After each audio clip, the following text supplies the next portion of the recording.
안녕하세요. 벽이입니다.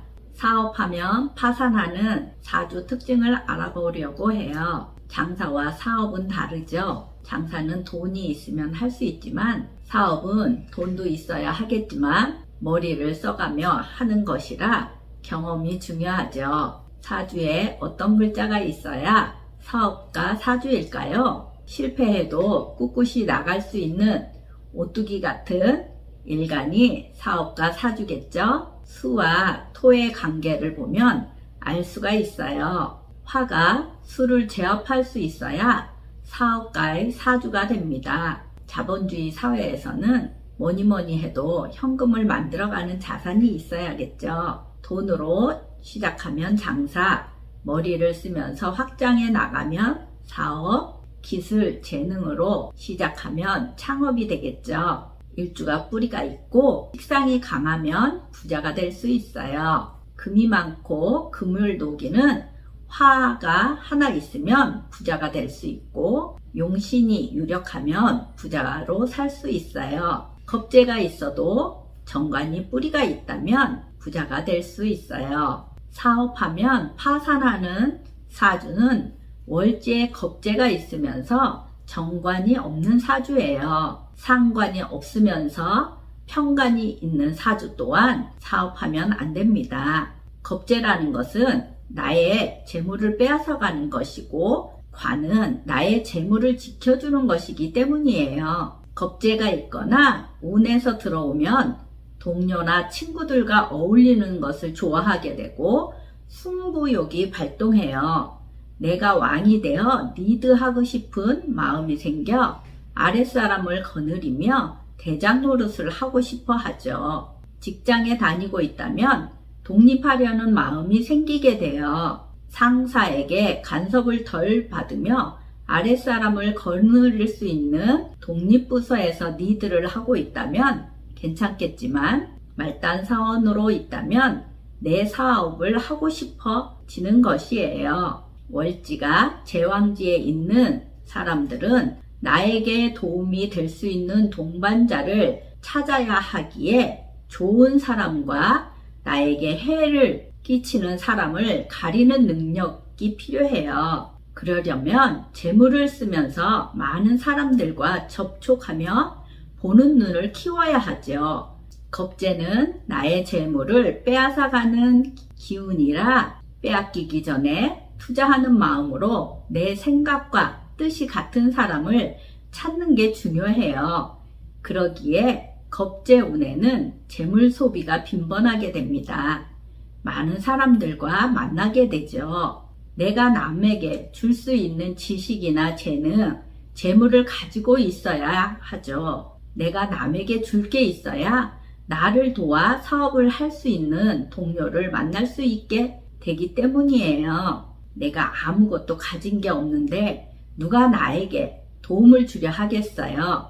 사업을 하고 싶다면 이런 이치를 알고 사업을 생각해야 합니다. 사업운, 편재운이 온다고 무조건 장사를 하든지 사업을 벌이면 안 된다는 것이에요. 재성운이 오거나 재성이 사주에 있다면 돈에 관심을 갖게 되고 돈을 벌고 싶다는 마음이 생기게 돼요. 돈이라는 것은 우리를 유혹하죠. 채워도 채워지지 않는 욕심이 생기는 것이 재물이에요.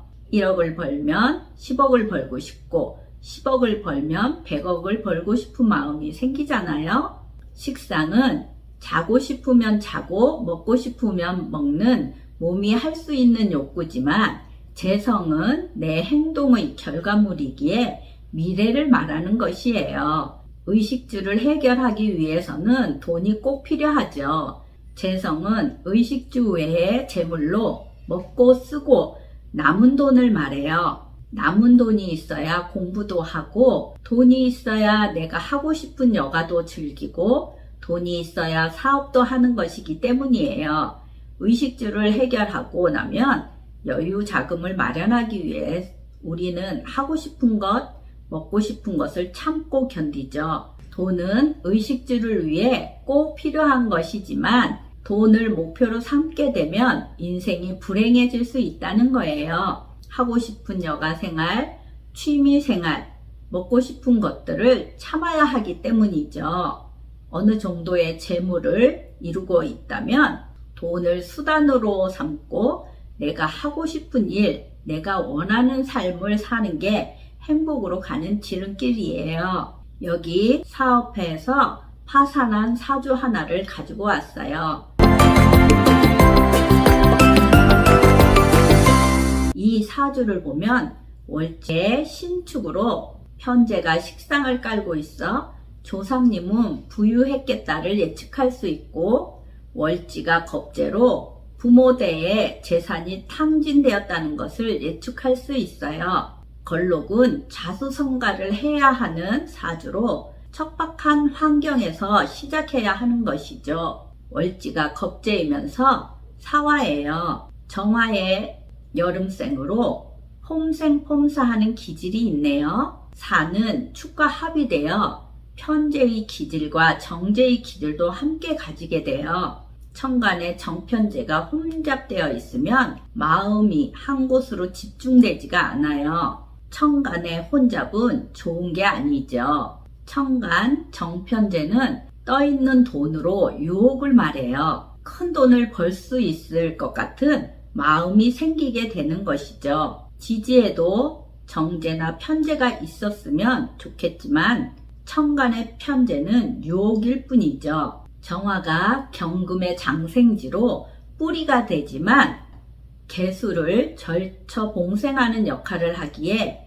길신이 아닌 귀신 역할을 하게 되죠. 일지에 편의를 깔고 있는데 편인 또한 옆에 있는 겁재를 생하게 되어 사기, 배신, 모욕 등을 당하게 되죠. 대운에서 식상대운이 들어오니 편제가 움직이게 되고 다니던 대기업의 직장을 그만두고 사업을 시작하게 되죠.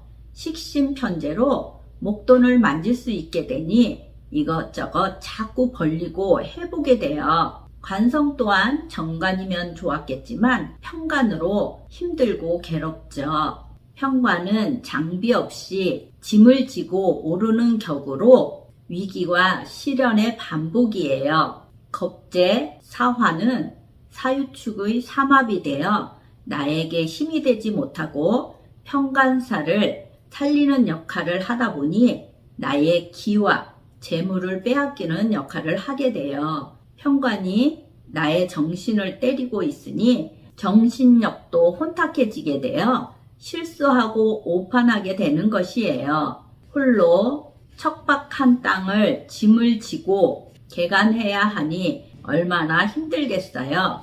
위기를 극복하지 못하고 파산으로 가게 되는 것이에요. 일지 또한 편인으로 밥그릇을 없는 도식의 역할을 하게 돼요. 활동에 장애가 생기고 겁재를 도우니 믿는 동료나 친구에게 발등을 찍히게 되고 배신을 당하게 되어 손재를 입게 되죠. 재물은 재물대로 흩어지게 되어 빚만 지게 되는 것이죠. 정화는 실력을 말하죠. 그래서일까요? 고급 인력일지라도 식신생재, 재생평관, 살흉신으로 흐르게 되어 성공하기가 어려운 것이에요. 자신이 가지고 있는 기술로 창업을 했더라면 조금 나았을 텐데 알지도 못하고 지식도 없는 분야를 오로지 친구만을 믿고 사업을 했으니 파산하는 것은 불보듯 뻔한 일이죠. 한때 빛나는 시절이 있었다로 끝나는 것입니다.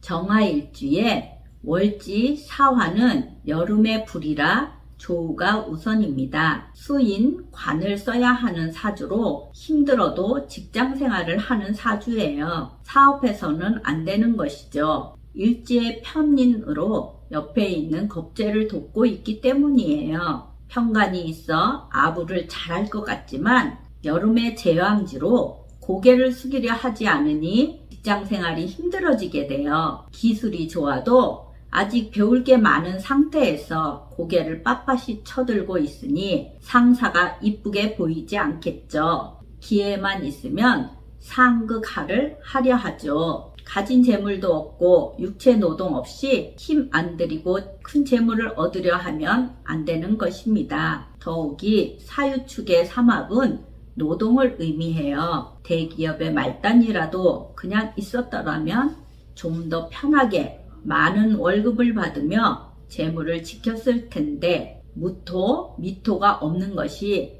참 아쉽네요. 위에 사주가 부업으로 돈을 불리려고 했으면 어땠을까요? 파산까지는 하지 않았을 텐데 말이죠. 여름의 화로, 성격이 급하며 조급증으로 인내력이 부족해요. 이렇게 되면 팔랑기가 되어 남의 말에 잘 속게 되고 동분서주하며 열심히 살지만 실속이 없게 돼요. 여름에 물이 생명수이듯 화, 왕절에 태어났다면 수를, 겨울에는 불이 필요하듯 겨울생은 화의 기운을 사용해야 해요. 여름생과 겨울생은 조우가 우선입니다. 감사합니다. 건강하고 행복하세요.